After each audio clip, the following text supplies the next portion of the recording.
The South Rivers High Quality Farmers Cooperative Society Limited was legally registered as a cooperative society on May 7, 2014.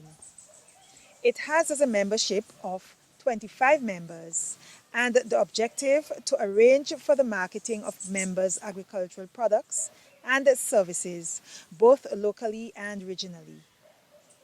It now has a place to call home. Wilbur Jack has more. With a membership of 25 persons, the South Rivers High Quality Farmers Cooperative Society Limited, which was registered on May 7, 2014, held an opening ceremony of their office in South Rivers on Thursday, April 27, 2017. The ceremony was attended by the head of the Taiwan Technical Mission, Chin Yu Lee, who in his brief remarks reported on the progress of the mutual technical cooperation between the Ministry of Agriculture and Taiwan ICDF project. Through the project, through the Ministry of Agriculture, through Ministry of National Mobilization, already equipped office equipment such as a computer, printer, tables and chair. Also, the material for renovation. Before the office is ready for operation, the project already provide the assistance to establish Soquapco have their own nursery which behind us. So the nursery could assist the members and the neighborhood farmers to have seedling to plant their fruit and the produce. Apart from the nursery, the mission start work together with Soquapco since 2014. Then the project start from 2015. They start provide the physical assistance. We have training on administration to train the treasurer to do their monthly financial records, their daily business record. In production, my colleague, Mr. Mingjing Lee, collaborate with the extension colleague to train the farmers in the group to start fruit and the vegetable production. But mainly we will focus on tomato, sweet pepper, and cabbage, also scythe. So the group, through our encouragement, they focus on scythe in mass production. So we will hope the group will have good name in scythe production. Registrar of Cooperatives Cecil Jackson also gave some brief remarks. The launching took place in 2015 and the collaborative effort intensified in 2016 to now. There are some significant achievements in terms of performance and as it relates to the implementation of this ICDF project.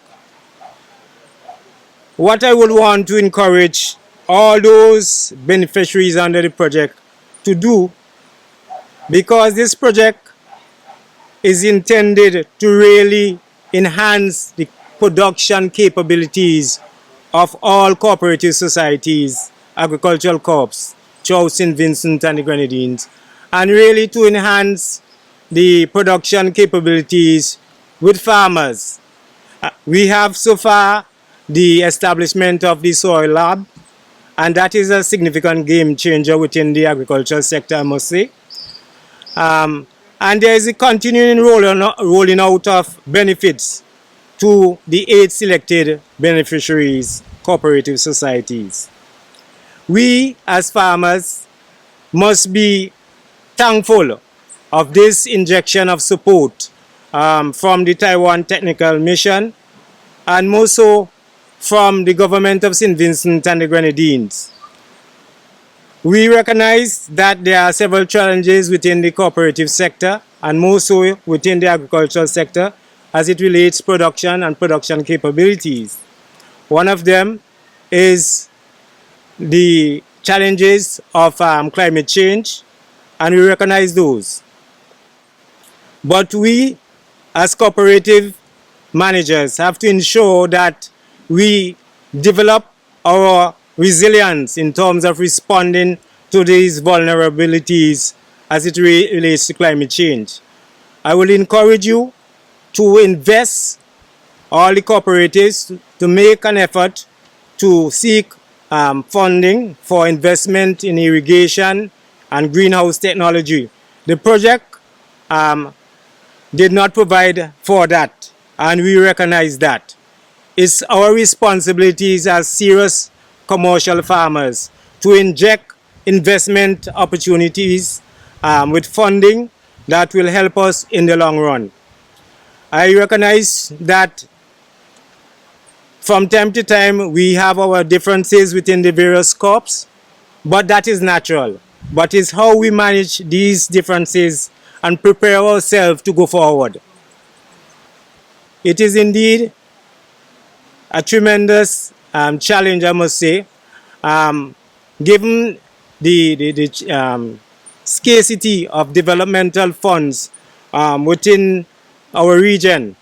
But as I mentioned before, we as investors have to be very creative. We have to learn to work together, to work and to live together. And I will close in saying that don't make this opportunity one that is squandered along the way. Chief Executive Officer of the General Employees Cooperative Credit Union, GECO, Mr. Lennox Bowman, in his feature presentation, addressed the issue of why people form themselves into cooperatives. I remember not too long ago, a few years really, the government of St. Vincent in Ministry of Agriculture, if I remembered well, set up 5 committees to look at the various aspects of agriculture.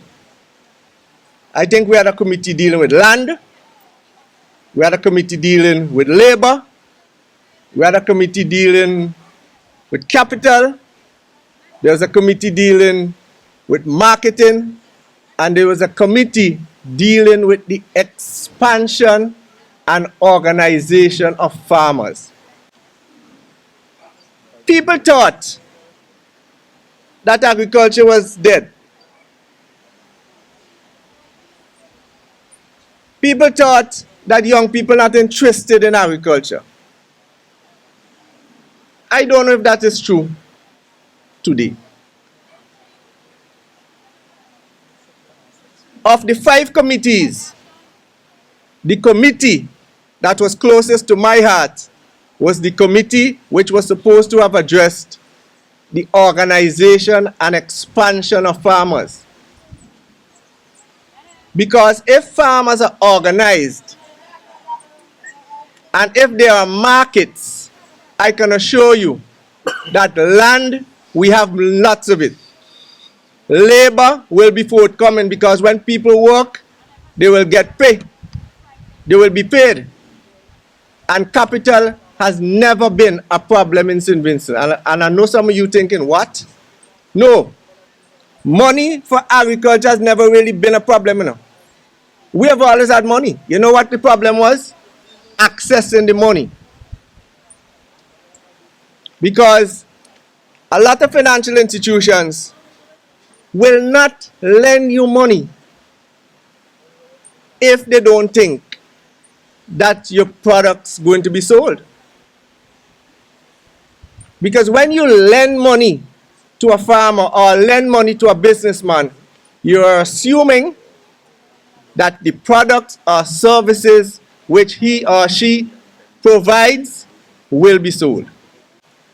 As a farmer cooperative, we pool our resources together because we are what you call a supply cooperative. That's the way I look at you. You supply inputs for farming. You also take control of how the markets go. Of course, you need help with the markets, but you take some control over how you do markets as well. How, therefore, can you optimize your cooperative here? How can you make sure that it operates properly? Well, from my experience, one of the most important setbacks of the cooperatives is that they need a management which some of them cannot afford, but a management which is indispensable to making sure that the cooperative run properly. Minister with responsibility for cooperatives, Honorable Frederick Stevenson, challenged the farmers to produce crops of high quality while emphasizing the policy of the government relative to agriculture. We understand and we know as a government the significant decline in the banana industry would have brought serious hardships on many of the rural communities. We are trying to see how best we can do some work in relation to reviving some aspects of the banana industry. But the mantra of this government is that we should try to diversify around bananas. And this afternoon, we are here at another opening of another farmers cooperative. We had two in Greg's, I think, last year. And we are here this afternoon for the one here in South Rivers. These farmers and producer cooperatives are supported and funded, as you heard Mr. Ryan said before, by a $3 million grant from the government and the people of Taiwan. And we want to thank the government and people of Taiwan for their continued significant contributions towards the development of St. Vincent and the Grenadines. You are being equipped, you have been trained, computers would be in your offices here so that you can do your accounting systems. You can go on the social media and market your crops and your produce to St. Vincent and the Grenadines and to the external market and even to the international market. I want to challenge you that as you continue to produce and develop, you have to produce, as you say, that you are high quality farmers. So the produce you grow, the crops you grow, must be of a high quality for local consumption, for regional consumption, and for international consumption. I want to encourage the farmers here in South Rivers to continue to produce and to produce, again, as I mentioned before, the highest quality that you can. The issue of predial larceny would always be at the forefront of every discussion we have in relation to the farmers. We have some worthless people in St. Vincent and the Grenadines who do not want to work and who simply rely on stealing other people's hard work.